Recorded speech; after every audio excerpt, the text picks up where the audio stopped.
नमस्कार, welcome to stock infuse. अगर आप चैनल पर फर्स्ट टाइम विजिट कर रहे हैं तो रेगुलर अपडेट्स के लिए चैनल को सब्सक्राइब कर दीजिएगा।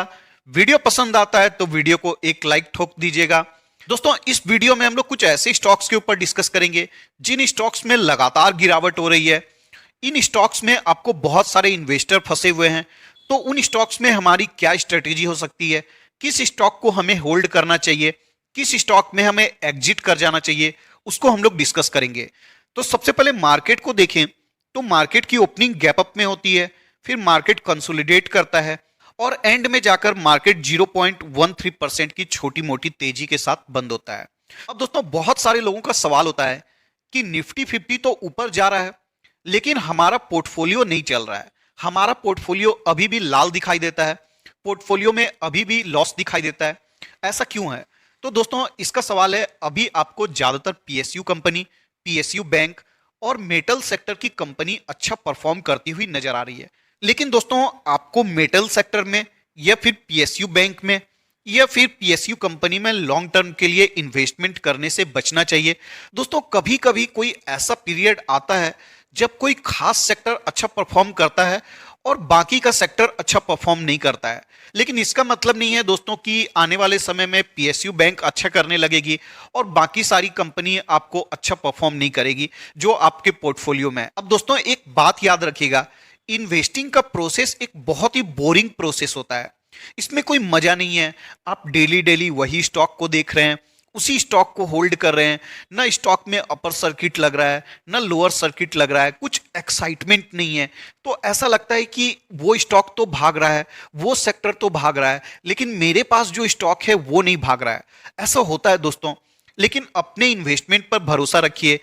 अगर मान लीजिए आपको शॉर्ट टर्म में लॉस भी हो रहा हो, आपका पोर्टफोलियो रेड भी दिखाई दे रहा हो, इससे आपको क्या फर्क पड़ता है? मान लीजिए आपको 10,000 लॉस की जगह 10,000 अगर प्रॉफिट ही नजर आ रहा होता, अगर आपने लॉन्ग टर्म के लिए इन्वेस्टमेंट किया है तो आपको तो कोई फर्क नहीं पड़ता। प्रॉफिट भी हो रहा होता तब भी आपको नहीं निकालना था, लॉस हो रहा है फिर भी आपको नहीं निकालना है। इसलिए दोस्तों, जो लॉन्ग टर्म के इन्वेस्टर होते हैं उनको प्राइस एक्शन से फर्क नहीं पड़ता है, उनका फोकस होता है बिजनेस मॉडल पर, मैनेजमेंट पर, प्रॉफिट एंड सेल्स ग्रोथ पर, जिससे कि आने वाले समय में उनको अच्छा रिटर्न मिल सके। चलिए दोस्तों, बहुत हो गई बातें, आपका 2 मिनट का टाइम भी मैंने ले लिया, तो चलिए शुरू करते हैं पहली कंपनी के साथ। कंपनी है ओलेक्ट्रा ग्रीन टेक। स्टॉक में आज आपको 9.61% की गिरावट देखने को मिली है। अब गिरावट के रीजन को हम लोग आज डिस्कस करेंगे। सबसे पहले कंपनी के फाइनेंशियल्स को देखें तो 3,800 करोड़ का मार्केट कैप देखने को मिलता है। प्राइस टू अर्निंग रेशियो आपको हायर साइड में देखने को मिलता है 70 का। कंपनी आपको डेट फ्री नजर आती है, 765 करोड़ का रिजर्व है और मात्र 83 करोड़ का आपको कर्ज देखने को मिलता है। तो कंपनी का फाइनेंशियल्स आपको अच्छा नजर आता है। अगर कंपनी के लास्ट क्वार्टर के रिजल्ट को देखें तो 177 करोड़ का सेल्स देखने को मिलता है, जो कि पिछले साल के इसी क्वार्टर में आपको 71 करोड़ का था और लास्ट क्वार्टर में 281 करोड़ का देखने को मिलता है। तो ईयर ऑन ईयर बेसिस में आपको सेल्स में 100% से भी ज्यादा का ग्रोथ है। लेकिन अगर क्वार्टर ऑन क्वार्टर बेसिस में देखें तो आपको सेल्स में डिक्लाइन होता हुआ नजर आता है। अगर नेट प्रॉफिट को देखें तो 7.42 करोड़ का देखने को मिलता है, पिछले साल के इसी क्वार्टर में 3.6 करोड़ का था, लास्ट क्वार्टर में 16.68 करोड़ का था। तो दोस्तों, आपको ईयर ऑन ईयर बेसिस में सेल्स में भी ग्रोथ देखने को मिलता है और नेट प्रॉफिट में भी आपको ग्रोथ देखने को मिलता है। अगर कंपनी के सेल्स एंड प्रॉफिट ग्रोथ को देखें तो बहुत ही शानदार सेल्स ग्रोथ देखने को मिलता है। 10 ईयर में 26% का है, 5 ईयर में 41% का है, 3 ईयर में आपको 52% का सेल्स ग्रोथ देखने को मिलता है। अगर कंपनी के कंपाउंड प्रॉफिट ग्रोथ को देखें तो यह भी आपको शानदार नजर आता है। 35% का 10 ईयर में है, 5 ईयर में 34% का है, 3 ईयर में 62% का है। अगर सीएजीआर रिटर्न को देखें तो भी आपको ठीक ठाक सीएजीआर रिटर्न देखने को मिलता है। स्टॉक ऊपर से 50% टूट चुका है तब भी आपको यह रिटर्न देखने को मिलता है। अब दोस्तों, अगर कंपनी के टेक्निकल्स की बात करें तो स्टॉक लगातार आपको डाउन ट्रेंड में देखने को मिल रहा है, तो अभी तो आपको इन्वेस्टमेंट करने से बचना चाहिए। अब दोस्तों, किन्हीं ने ऊपर के लेवल पर बाइंग किया है, तो दोस्तों ये कंपनी एक हाई रिस्क की हाई रिवॉर्डिंग कंपनी है। मार्केट कैप बहुत ही छोटा सा है, तो दोस्तों अगर किसी ने इस कंपनी में हाई रिस्क की हाई रिवॉर्डिंग कंपनी मानकर इन्वेस्टमेंट किया है तो मैं आशा कर रहा हूं कि उन्होंने छोटा मोटा इन्वेस्टमेंट किया होगा। दोस्तों कंपनी का फंडामेंटल्स स्ट्रांग नजर आता है, सेल्स एंड प्रॉफिट ग्रोथ बहुत ही अच्छा है। लेकिन दोस्तों जैसा कि मैं बहुत बार मेंशन कर चुका हूं, एक बार और कर देता हूं कि हाई रिस्क की हाई रिवॉर्डिंग कंपनी में किसी भी टाइम में स्टॉक 40-50% ऊपर से टूट सकता है। हाई रिस्क की हाई रिवॉर्डिंग कहने का मतलब यही होता है दोस्तों, ऐसा नहीं होता है कि कंपनी बर्बाद हो जाएगी, कंपनी का प्रमोटर भाग जाएगा। नहीं दोस्तों, आपको किसी भी समय में स्टॉक का प्राइस 30-40-50% आसानी से टूट सकता है, इसलिए रिस्की इन्वेस्टमेंट माना जाता है। अदरवाइज अगर आप स्टॉक को होल्ड कर लेते हैं अच्छी कंपनी में तो आपको अच्छा रिटर्न मिल सकता है। तो अगर किसी ने ऊपर के लेवल पर बाइंग किया हुआ है तो वो कंपनी को होल्ड कर सकते हैं, और जिनको फ्रेश इन्वेस्टमेंट करना है उनको थोड़ा सा इंतजार करना चाहिए। नेक्स्ट स्टॉक है न्यूरेका लिमिटेड। अब दोस्तों ये स्टॉक टीवी का काफी फेवरेट स्टॉक है। स्टॉक में 4.7% की गिरावट देखने को मिल रही है। अगर किसी को नहीं पता है कि कंपनी क्या कामकाज करती है तो कंपनी डॉक्टर ट्रस्ट के नाम से ऑक्सीमीटर वगैरह बनाती है, कुछ हेल्थ केयर इक्विपमेंट्स बनाती है। तो दोस्तों अगर कंपनी के फाइनेंशियल्स को देखें तो आपको 599 करोड़ का मार्केट कैप देखने को मिलेगा, मतलब कंपनी एक माइक्रो कैप कंपनी है। आपको प्राइस टू अर्निंग रेशियो देखने को नहीं मिलेगा, मतलब कंपनी किसी भी तरीका का प्रॉफिट नहीं कमाती है। कंपनी के रिजर्व को देखें तो 187 करोड़ का है, डेट 3.8 करोड़ का है। तो चलिए ये तो अच्छा पॉइंट है कि कंपनी डेट फ्री नजर आती है।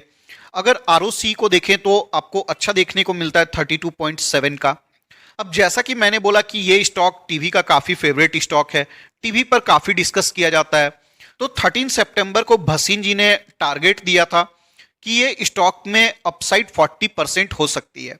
अब दोस्तों तब स्टॉक का प्राइस आपको 1000 रुपीज के आसपास था। अभी के समय में अगर स्टॉक का प्राइस देखेंगे तो 595 रुपीज है। तो दोस्तों 40% का अपसाइड तो देखने को नहीं मिला, लेकिन 40% का डाउनसाइड जरूर देखने को मिल गया। इसलिए दोस्तों मैं हमेशा कहता हूं कि ऐसा नहीं है कि संजीव भसीन जी को नॉलेज नहीं है, बिल्कुल है, बहुत ज्यादा नॉलेजेबल पर्सन है, बहुत ही बड़े इन्वेस्टर हैं और मार्केट एक्सपर्ट भी है। मैं उनका काफी रिस्पेक्ट करता हूं। लेकिन दोस्तों टीवी का आपको टारगेट देखकर कभी भी इन्वेस्टमेंट नहीं करना चाहिए। अब दोस्तों भसीन जी टीवी पर बैठते हैं, उनको हर दिन न्यूज बताना होता है, रोज न्यूज बनाना है तो उनको नया नया स्टॉक भी ढूंढना होगा, नया नया टारगेट भी देना होगा, नया नया खबर भी बताना होगा। तो ये सब चीजें चलता रहता है। आपको समझना चाहिए कि आपका पैसा है, आपका इन्वेस्टमेंट है, तो आपको कैसी कंपनी में इन्वेस्टमेंट करनी चाहिए।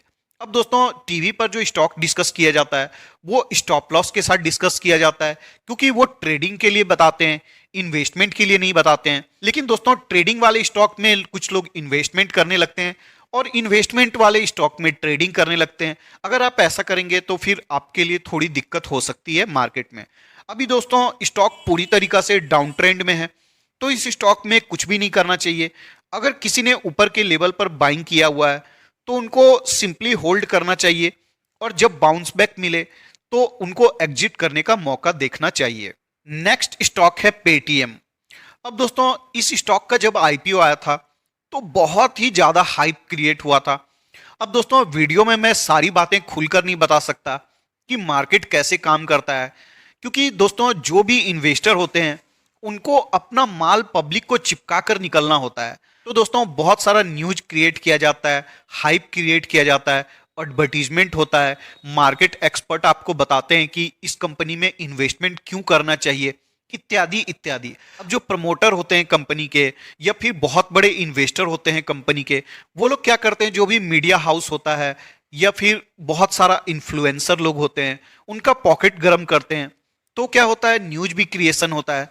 अब दोस्तों छोड़िए वो सब बातें, चलिए कंपनी के टेक्निकल्स पर बात करते हैं। तो कंपनी का स्टॉक लगातार डाउन ट्रेंड में दिखाई देता है, कोई भी रिकवरी का संकेत देखने को नहीं मिलता है। अब दोस्तों पर्सनली अगर मुझसे इस कंपनी के बारे में मैं पर्टिकुलर होकर बोलूं तो इस कंपनी में जो भी पैसा आपका बचा है, मुझे ऐसा लगता है कि आपको लेकर एग्जिट कर जाना चाहिए, क्योंकि मुझे लगता है कि ये कंपनी सरवाइव करने वाली नहीं है। ऐसा मैं कम ही बोलता हूं, लेकिन मैं फिर भी खुलकर बोल रहा हूं आपको कि मुझे पर्सनली ऐसा लगता है कि कंपनी सरवाइव नहीं करेगी। कंपनी का बिजनेस मॉडल अच्छा नहीं है, कंपनी लगातार लॉस मेकिंग है। कंपनी ने कभी प्रॉफिट कमाया ही नहीं है। सारे बड़े इन्वेस्टर स्टॉक को सेल कर एग्जिट हो रहे हैं और पब्लिक लगातार खरीदते जा रही है इस आशा में कि एक दिन स्टॉक ऊपर जाएगा। अब दोस्तों, जो स्टॉक में आपको बड़े इन्वेस्टर सेल करके एग्जिट कर रहे हैं, जिनके पास बहुत सारा टूल्स और मैकेनिज्म होता है, बहुत सारे लोग होते हैं रिसर्च के लिए, वो कंपनी का इनसाइड आउट जानते हैं कि कंपनी में चल क्या रहा है, वो सेल करके एग्जिट कर रहे हैं, तो ऐसी कंपनी में आपको भी इन्वेस्टेड नहीं रहना चाहिए। जब भी बाउंस बैक मिले, जो भी आपका लॉस हो रहा है, मुझे ऐसा लगता है कि आपको लॉस बुक कर लेना चाहिए। अब दोस्तों, आपका डिसीजन है ये कि आप लॉस बुक करना चाहते हैं या नहीं, क्योंकि मैं बोल रहा हूं इसलिए आपको लॉस नहीं बुक करना चाहिए। आप खुद से अपना स्टडी कर सकते हैं, डिसीजन आपका ही होगा। मेरे बोलने से आपको डिसीजन नहीं लेनी चाहिए। तो इस वीडियो के डिस्कशन के लिए इतना ही रखते हैं। मिलते हैं किसी और वीडियो में किसी और इंफॉर्मेशन के साथ। तब तक के लिए धन्यवाद।